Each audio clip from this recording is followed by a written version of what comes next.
Hello नमस्कार साथियों, आप सभी का online platform study with GK YouTube channel पर हार्दिक स्वागत है। आज की हमारी चर्चा का विषय है पब्लिक एडमिनिस्ट्रेशन लोक प्रशासन विषय के अंतर्गत नवीन लोक प्रशासन न्यू पब्लिक एडमिनिस्ट्रेशन संबंधित महत्वपूर्ण सवालों के बारे में चर्चा करेंगे। साथ ही महत्वपूर्ण फैक्ट के बारे में चर्चा करेंगे। साथियों, यह हमारा पार्ट दूसरा है। इससे पहले हमने एक पार्ट और अपलोड करके रखा है। यदि आपने उसे नहीं देखा तो आप उसे भी देखिएगा, जिसका लिंक इसी वीडियो सीरीज के नीचे डिस्क्रिप्शन बॉक्स में दिया गया है। और आप हमारे यूट्यूब चैनल स्टडी जीके की प्लेलिस्ट पर विजिट कर सकते हैं, जहां आपको पब्लिक एडमिनिस्ट्रेशन लोक प्रशासन से संबंधित एक प्लेलिस्ट मिल जाएगी, जहां आपको और महत्वपूर्ण वीडियो सीरीज वहां उपलब्ध है, देखने को मिलेगी। यदि साथियों आप पहली बार हमारे YouTube channel study with GK को देख रहे हैं तो आप इसे जरूर सब्सक्राइब करें और पास में बेल के आइकन को भी जरूर दबाएं, ताकि नेक्स्ट टाइम वीडियो सीरीज का नोटिफिकेशन आपके पास तुरंत पहुंच जाए। और आपको हमारा प्रयास अच्छा लग रहा हो तो आप इसे लाइक जरूर करें और अपने दोस्तों के साथ शेयर भी करें। और आप हमारे टेलीग्राम चैनल से भी जुड़ सकते हैं, जिसका लिंक इसी वीडियो सीरीज के नीचे डिस्क्रिप्शन बॉक्स में दिया गया है। तो आइए शुरुआत करते हैं। क्या है नवीन लोक प्रशासन न्यू पब्लिक एडमिनिस्ट्रेशन? इससे जुड़े हुए संभावित प्रश्न आगामी प्रतियोगी परीक्षाओं में किस तरह पूछे जा सकते हैं, उन्हीं के ऊपर हमारी चर्चा रहेगी। तो साथियों, नवीन लोक प्रशासन की शुरुआत कब होती है? तो इसकी उत्पत्ति 1960 के दशक में हुई है, अमेरिका में हुई थी साथियों। यानी नवीन लोक प्रशासन की उत्पत्ति 1960 के दशक में अमेरिका में होती है, और ये एक नवयुग विद्वानों का आंदोलन था जो परंपरागत लोक प्रशासन के विरोध में उत्पन्न हुआ था साथियों। आइए प्रश्नों के माध्यम से इसे समझने की कोशिश करते हैं। नवीन लोक प्रशासन का पिता किसे कहा जाता है? पहला क्वेश्चन आपकी स्क्रीन पर रहा है ये। ड्वाइट वाल्डो, फ्रैंक मेरिनी, गुड्डो विल्सन, हर्बर्ट साइमन।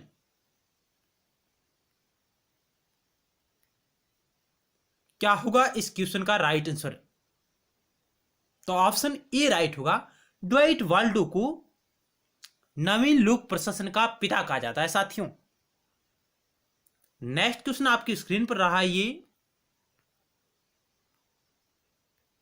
ये सभी घटनाएं नवीन लोक प्रशासन से संबंधित है और इनको आपको कालक्रम में व्यवस्थित करना है साथियों। बहुत ही अच्छा सवाल है।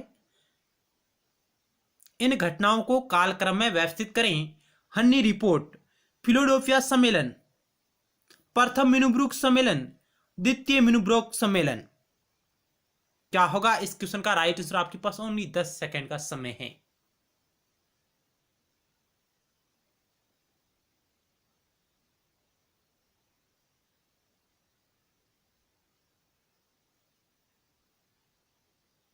तो साथियों, इस क्वेश्चन का ऑप्शन सी राइट होगा। 1 2 3 4।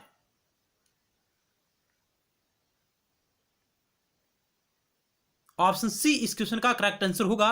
हन्नी रिपोर्ट कब आई साथियों? तो यह रिपोर्ट आई थी अप्रैल मई, यानी अप्रैल मई 1967 को यह रिपोर्ट आती है। फिलाडेल्फिया सम्मेलन कब होता है? तो साथियों, यह सम्मेलन होता है दिसंबर 1967। प्रथम म्यूनिख सम्मेलन कब हुआ? तो साथियों, प्रथम म्यूनिख सम्मेलन हुआ है 1968 में, और इसके 20 वर्ष बाद द्वितीय म्यूनिख सम्मेलन होता है 1988 में साथियों। इस प्रकार ये कालक्रम में व्यवस्थित होंगे।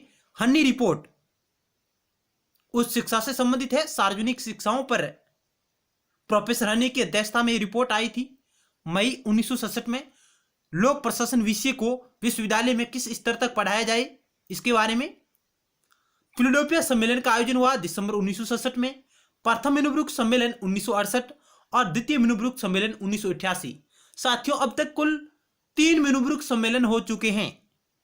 अब तक कितने म्यूनिख सम्मेलन हो चुके हैं? तो 3 म्यूनिख सम्मेलन हो चुके हैं। तीसरा म्यूनिख सम्मेलन है जो 2008 में आयोजित हुआ है। तृतीय म्यूनिख सम्मेलन 2008 में आयोजित हुआ था साथियों। चलते हैं नेक्स्ट क्वेश्चन की ओर। अब इनके बारे में थोड़ा सा विस्तार से अध्ययन करते हैं। हन्नी प्रतिवेदन अप्रैल मई 1967, इसे हनी रिपोर्ट भी कहा जाता साथियों। प्रोफेसर हनी सिराक्यूज विश्वविद्यालय में उपकुलपति थे। प्रोफेसर हनी सिराक्यूज विश्वविद्यालय में उप कुलपति थे। इन्हें अमेरिका की लोक प्रशासन सोसाइटी ने लोक सेवाओं के लिए उच्च शिक्षा नामक विषय पर एक समिति का अध्यक्ष बनाया था। यानी प्रोफेसर हनी को अमेरिका की लोक प्रशासन सोसाइटी ने लोक सेवाओं के लिए उच्च शिक्षा नामक विषय पर एक समिति का अध्यक्ष बनाया था, जिस समिति का उद्देश्य था साथियों विश्वविद्यालय में लोक प्रशासन को पढ़ाने से संबंधित विकल्पों पर विचार करना कि विश्वविद्यालय में किस स्तर तक लोक प्रशासन विषय को पढ़ाया जाए। इस विषय से संबंधित हनी प्रतिवेदन है। इसकी रिपोर्ट समक्ष आई थी मई 1967 में प्रोफेसर हनी की अध्यक्षता में साथियों। तो क्वेश्चन आ सकता है कि हनी प्रतिवेदन का संबंध किससे है, तो आपका उत्तर होगा लोक सेवाओं के लिए उच्च शिक्षा नामक विषय पर लोक प्रशासन में किस स्तर तक पढ़ाया जाए विश्वविद्यालय स्तर पर। नेक्स्ट बात करें फिलाडेल्फिया सम्मेलन। फिलाडेल्फिया सम्मेलन का आयोजन दिसंबर 1967 में होता है साथियों। इस सम्मेलन के अध्यक्ष थे चार्ल्सवर्थ, जेसी चार्ल्सवर्थ, इनका पूरा नाम है जेसी चार्ल्सवर्थ। ये इसके अध्यक्ष थे, इनकी अध्यक्षता में होता है। अमेरिका की राजनीतिक शास्त्र एवं समाज शास्त्र समिति ने इसका आयोजन करवाया। फिलाडेल्फिया सम्मेलन का आयोजन अमेरिका की राजनीति शास्त्र एवं समाज शास्त्र समिति ने इसका आयोजन करवाया और इसका विषय था लोक प्रशासन के सिद्धांत एवं व्यवहार, क्षेत्र और उद्देश्य और पद्धति। किस विषय पर आयोजित हुआ था फिलाडेल्फिया सम्मेलन, तो यह आयोजित हुआ था लोक प्रशासन के सिद्धांत एवं व्यवहार, क्षेत्र और उद्देश्य और पद्धति के बारे में यह आयोजन हुआ था साथियों। नेक्स्ट बात करें प्रथम मिनोब्रुक सम्मेलन। प्रथम मिनोब्रुक सम्मेलन 1968 में आयोजित होता है। मिनोब्रुक सम्मेलन का प्रारंभ इस मांग के साथ हुआ कि परंपरागत लोक प्रशासन अप्रासंगिक हो चुका है, अब नवीन लोक प्रशासन की जरूरत है साथियों। इसमें कहा गया कि जो परंपरागत लोक प्रशासन है, पुरातन लोक प्रशासन है, वो मूल्य शून्यता है, मूल्य रहित है, मूल्य मुक्त है, तटस्थता है, कार्य कुशलता व दक्षता का समर्थन करता है। इसलिए अब इसकी जगह नवीन लोक प्रशासन को आना जरूरी है जो नैतिकता, जवाबदेहिता, सामाजिक प्रतिबद्धता का समर्थन करता है, मूल्य युक्त है, प्रासंगिक है, परिवर्तन करता है। इस बात के लिए मिनोब्रुक सम्मेलन का आयोजन हुआ था साथियों। तो आपको यह सन याद होना चाहिए कि मिनोब्रुक सम्मेलन, पहला मिनोब्रुक सम्मेलन 1968 में आयोजित हुआ था। द्वितीय मिनोब्रुक सम्मेलन इसके 20 वर्ष बाद 1988 में आयोजित हुआ है और तृतीय मिनोब्रुक सम्मेलन इसके 20 वर्ष बाद 2008 में आयोजित हुआ था साथियों। उसके बारे में भी हम अलग से चर्चा करेंगे। नेक्स्ट क्वेश्चन आपकी स्क्रीन पर रहा ये,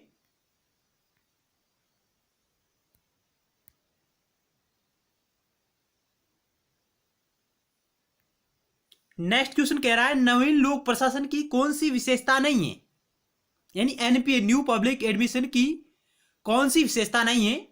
यह तुलनात्मक लोक प्रशासन के अध्ययन पर बल देता है, लोक प्रशासन को एक स्वतंत्र विषय के रूप में मान्यता देता है, यह केवल औपचारिक तत्वों के अध्ययन पर बल देता है, यह अनुसंधान व परिवर्तन को मान्यता देता है।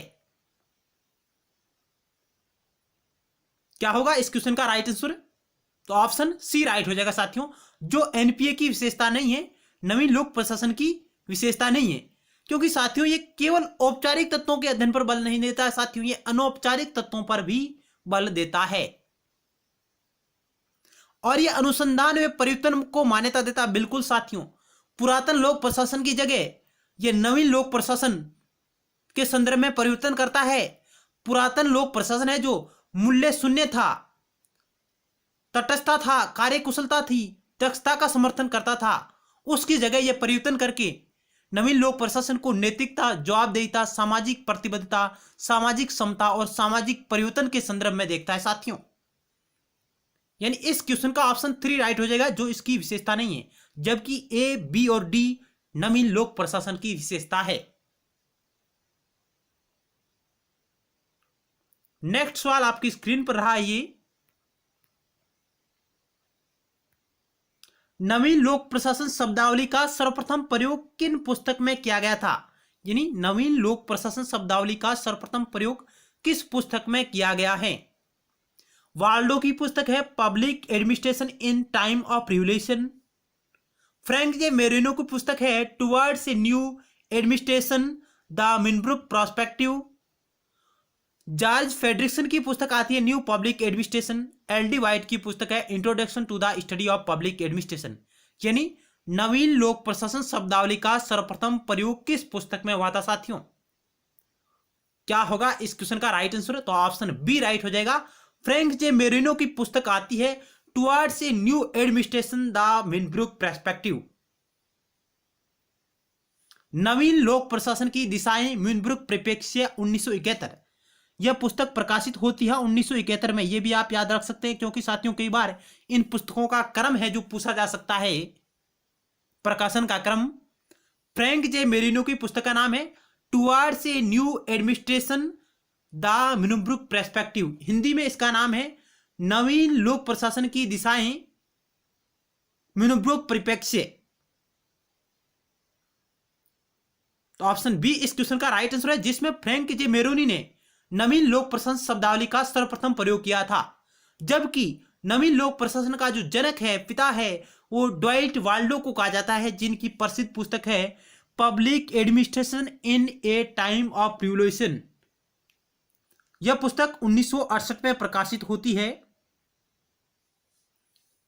Public administration in A time of revolution, उथल पुथल के काल में लोक प्रशासन या क्रांति के काल में लोक प्रशासन। जॉर्ज फेडरिक्सन की पुस्तक है न्यू पब्लिक एडमिनिस्ट्रेशन, ये आप नाम याद कर सकते हैं। जॉर्ज फेडरिक्सन की पुस्तक का नाम है न्यू पब्लिक एडमिनिस्ट्रेशन। जबकि एल डी वाइट की पुस्तक है introduction to the study of public administration. Introduction to the study of public administration L D White की पुस्तक है, जिसे लोक प्रशासन की प्रथम पाठ्य पुस्तक के रूप में मान्यता प्राप्त है और यह 1926 में प्रकाशित होती है।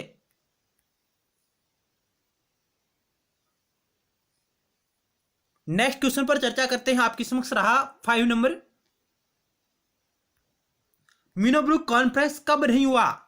यानी अब तक साथियों 3 बार म्यूनब्रुक सम्मेलन आयोजित हो चुके हैं, तो इनमें से वह कौन सा सन है जब म्यूनब्रुक सम्मेलन आयोजित नहीं हुआ है? ऑप्शन सी राइट हो जाएगा। 1998 में कोई म्यूनब्रुक सम्मेलन आयोजित नहीं हुआ था, क्योंकि अब तक केवल 3 म्यूनब्रुक सम्मेलन हुए हैं। पहला सम्मेलन 1968 में हुआ था, द्वितीय इसके 20 वर्ष बाद 1988 में, और तृतीय हुआ है इसके 20 वर्ष बाद 2008 में। अब तक 3 म्यूनब्रुक कॉन्फ्रेंस आयोजित हुई है। नेक्स्ट सवाल आपकी स्क्रीन पर रहा, ये नवीन लोक प्रशासन की प्रमुख विशेषता थी प्रासंगिकता, मूल्य, सामाजिक समता, सामाजिक परिवर्तन, राजनीतिक प्रशासन द्विविधाजन पर बल। यानी नवीन लोक प्रशासन की प्रमुख विशेषता है, सही कूट का आपको चयन करना है साथियों। 1 2 4, 1 2 3 5, 1 2 3 4 उपयुक्त सभी। क्या होगा इस क्वेश्चन का राइट आंसर?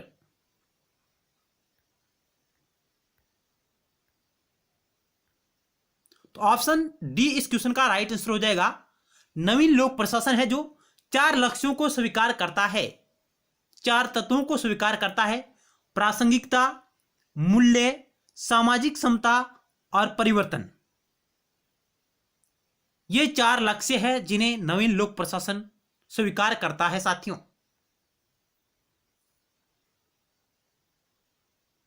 जबकि राजनीतिक प्रशासन द्विविधाजन पर बल नवीन लोक प्रशासन नहीं देता है। यानी ऑप्शन डी इस क्वेश्चन का राइट आंसर हो जाएगा।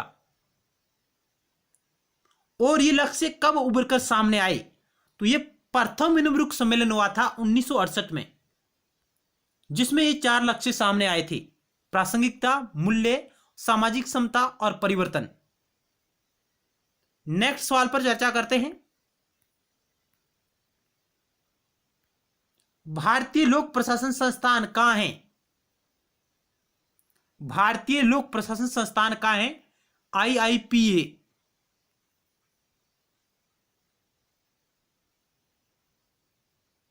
तो ऑप्शन सी राइट होगा, नई दिल्ली में है। भारतीय लोक प्रशासन संस्थान नई दिल्ली में स्थित है। नेक्स्ट सवाल है, बहुत ही अच्छा सवाल है साथियों, सुमेलित कीजिए।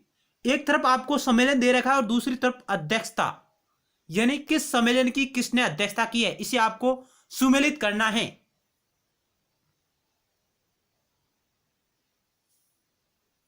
फिलाडेल्फिया सम्मेलन, प्रथम मिनुब्रुक सम्मेलन, द्वितीय मिनुब्रुक सम्मेलन, तृतीय मिनुब्रुक सम्मेलन, ये किसकी अध्यक्षता में आयोजित हुए हैं? तो साथियों प्रथम फिलाडेल्फिया सम्मेलन, फिलाडेल्फिया सम्मेलन है जो जेसी चार्ल्सवर्थ की अध्यक्षता में आयोजित हुआ था।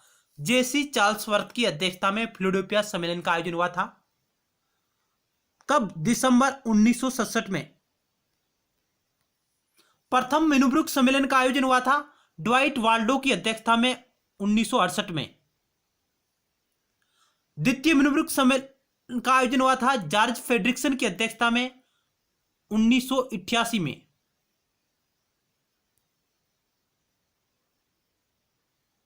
और तृतीय मिनुब्रुक सम्मेलन का आयोजन हुआ था रोजमरी ओ लेटार की अध्यक्षता में।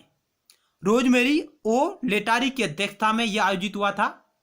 रोजेमेरी ओ लेटारी की अध्यक्षता में 2008 में। तो इस प्रकार का क्वेश्चन है जो सुमेलित करने वाला आ सकता है।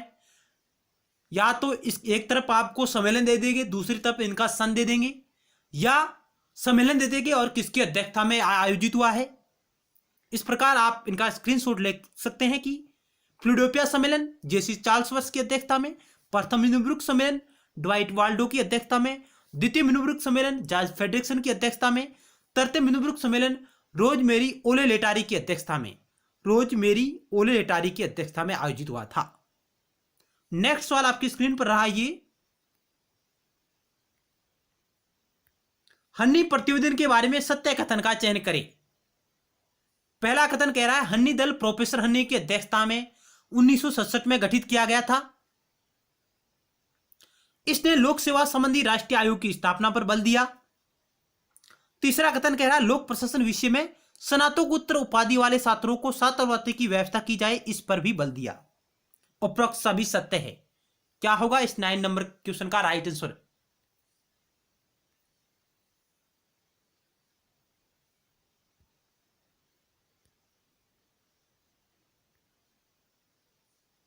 नाइन नंबर क्वेश्चन का ऑप्शन डी राइट हो जाएगा। उपरोक्त सभी कथन सत्य है, क्योंकि हनी दल है जो प्रोफेसर हनी की अध्यक्षता में गठित किया गया था।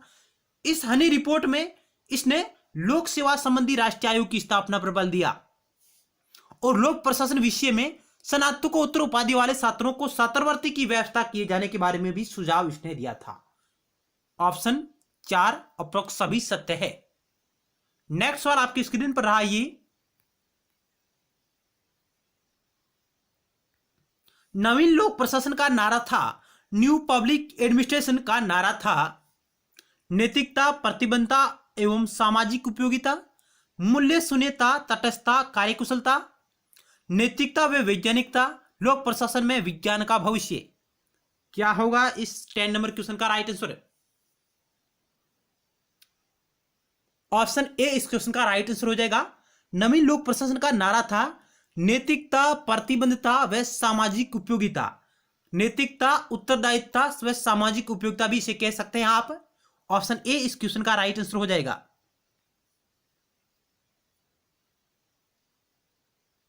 नेक्स्ट सवाल 11 नंबर आपकी स्क्रीन पर रहा, लोक प्रशासन कहां और कैसे से संबंधित है, यह कथन किसका है? लोक प्रशासन कहां और कैसे से संबंधित है, किसका कथन है? लूथर गुलिक, गुडनाउ, डिमॉक, विल्सन। तो इस क्वेश्चन का ऑप्शन 3 राइट होगा। डिमॉक का कथन है, डिमॉक एंड डिमॉक का कथन है कि लोक प्रशासन का संबंध कहां और कैसे से है। नेक्स्ट सवाल आपकी स्क्रीन पर रहा, निम्नलिखित में से किस काल को लोक प्रशासन के सिद्धांतों का स्वर्ण काल कहा जाता है? यानी लोक प्रशासन के विकास के किस काल को लोक प्रशासन के सिद्धांतों का स्वर्ण काल कहा जाता है?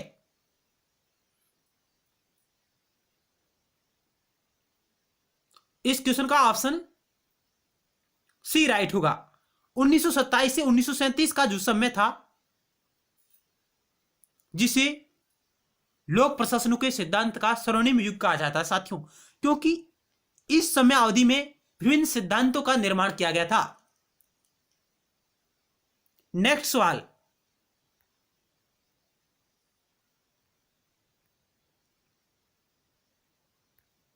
निम्नलिखित में से क्या एक नव लोक प्रशासन की विशेषता है, यानी नवीन लोक प्रशासन की विशेषता है? लचीला प्रशासनिक ढांचा, ग्राहक केंद्रित प्रशासन पर बल, विकेंद्रीकरण तथा प्रत्यायोजन पर बल, उपरोक्त सभी। तो इस क्वेश्चन का ऑप्शन डी राइट होगा, उपरोक्त सभी। नवीन लोक प्रशासन है जो लचीला प्रशासनिक ढांचा प्रस्तुत करता है, ग्राहक केंद्रित प्रशासन पर भी बल देता है, विकेंद्रीकरण तथा प्रत्यायोजन पर भी बल देता है, और उपरोक्त सभी कथन सत्य है। नेक्स्ट सवाल, नवीन लोक प्रशासन के मुख्य तत्व है प्रासंगिकता, मूल्य, सामाजिक समता व परिवर्तन, उपयुक्त सभी। ऑप्शन डी राइट होगा, उपयुक्त सभी। ये सभी तत्व है जो नवीन लोक प्रशासन के मुख्य तत्व माने जाते हैं। नेक्स्ट सवाल, उथल पुथल के काल में लोक प्रशासन किसकी रचना है?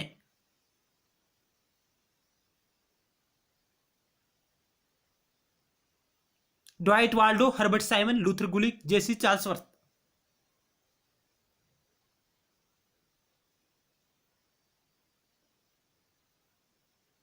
ऑप्शन ए राइट होगा, ड्वाइट वाल्डो की रचना है उथल पुथल के काल में लोक प्रशासन, 1971 में प्रकाशित होती है। ड्वाइट वाल्डो की प्रसिद्ध रचना है साथियों। तो इस वीडियो सीरीज में हमने नवीन लोक प्रशासन से संबंधित महत्वपूर्ण सवालों के बारे में चर्चा की। आपको हमारा प्रयास कैसा लगा, आप अपने अमूल्य सुझाव कमेंट बॉक्स के माध्यम से हमारे समक्ष प्रस्तुत करें, ताकि हमें भी नेक्स्ट टाइम किस प्रकार की वीडियो सीरीज आपके समक्ष लाई जाए उसके बारे में विचार किया जाएगा। धन्यवाद, मिलते हैं नेक्स्ट टाइम एक नई टॉपिक के साथ। जय भारत।